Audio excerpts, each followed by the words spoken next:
Hello, hello, comment tu vas? Ça fait longtemps, j'espère que tu vas bien. Et pour reprendre une bonne habitude, on va faire quelques inspirations, juste pour ressentir notre corps, ressentir nos émotions. Parce que je t'avoue que dernièrement, je ressens pas énormément mes émotions. Donc on va le faire ensemble. On va faire une longue et profonde inspiration et suivie d'une lente expiration. C'est parti. On inspire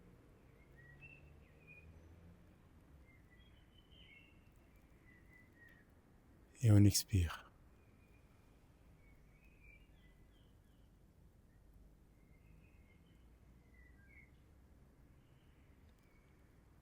Et on ressent. Tu sais, aujourd'hui, je sais pas trop de quoi je vais parler.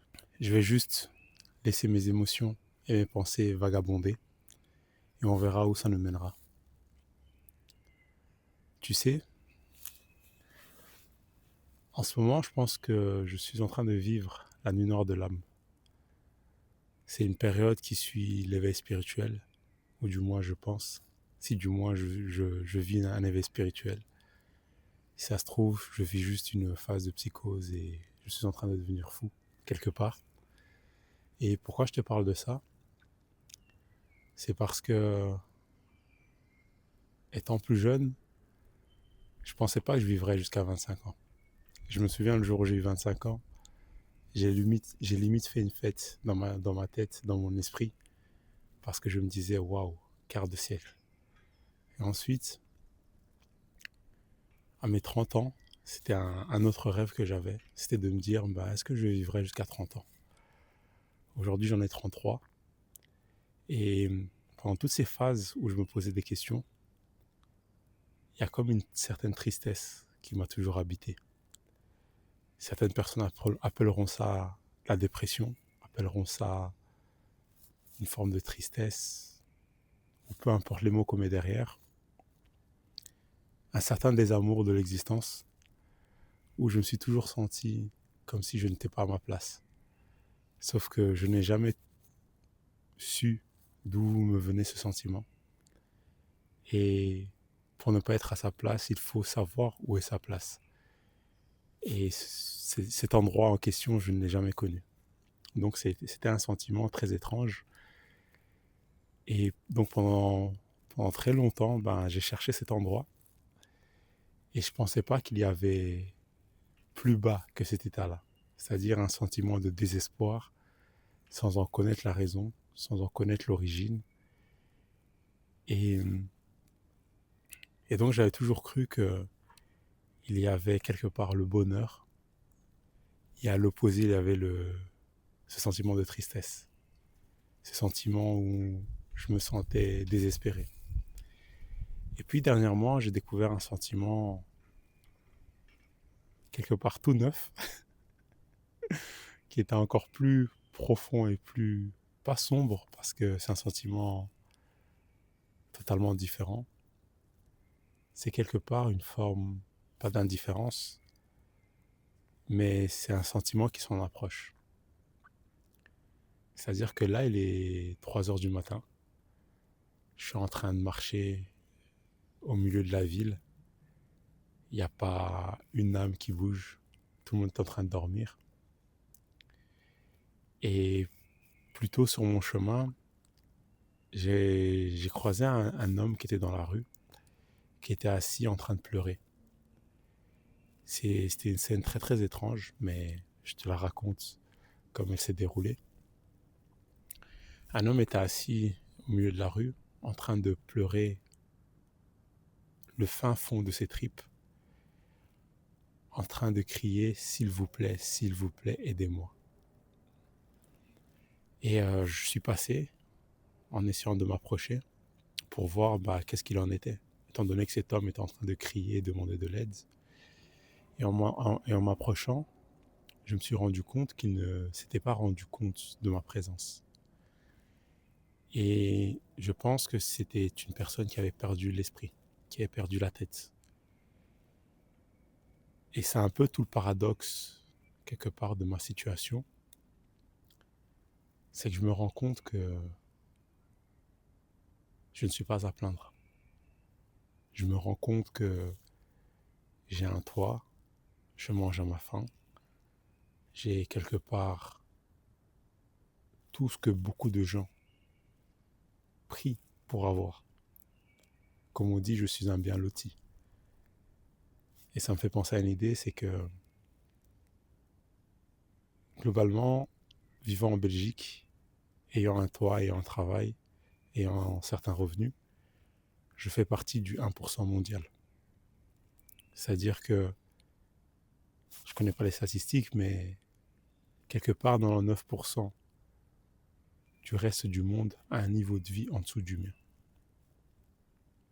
C'est assez tragique et ça fait que je ressens beaucoup de culpabilité de mon état d'esprit.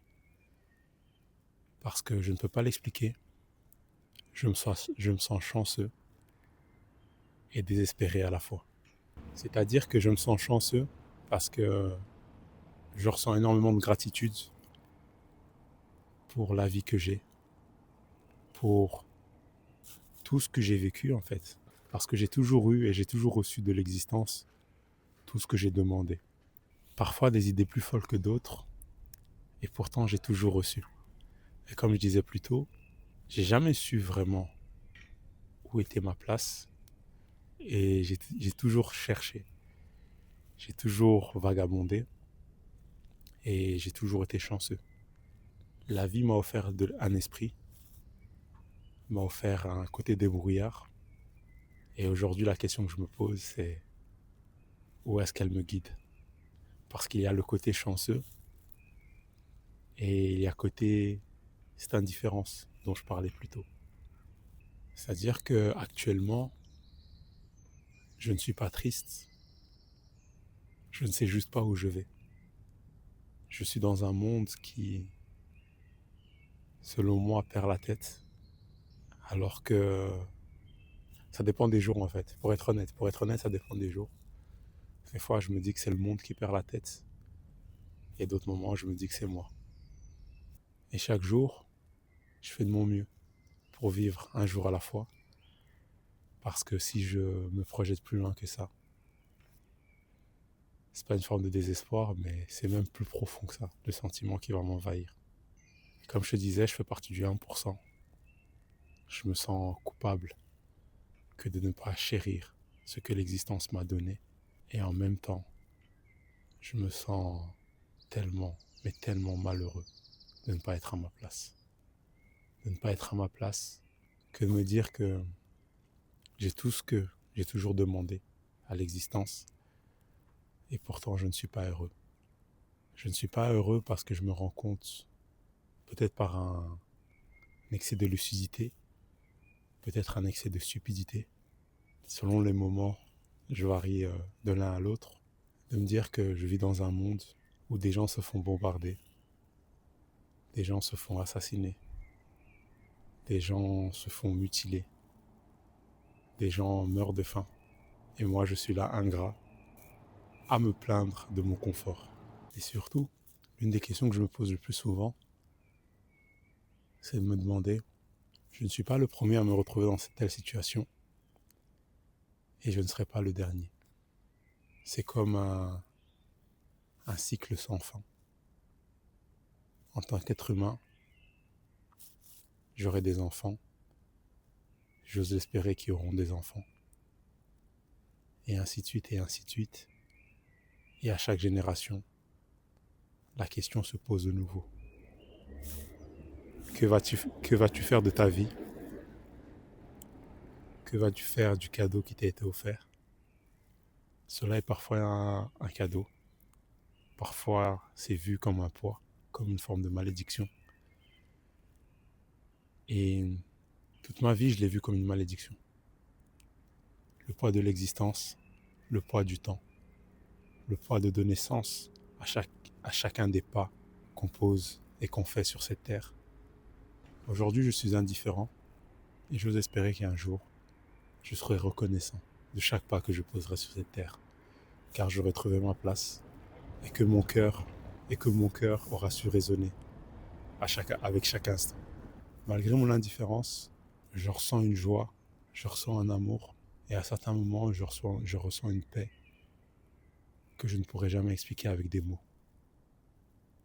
Et en même temps, je regarde les gens vivre leur vie avec un semblant d'insouciance, chose que je faisais avant également, et je les envie tellement.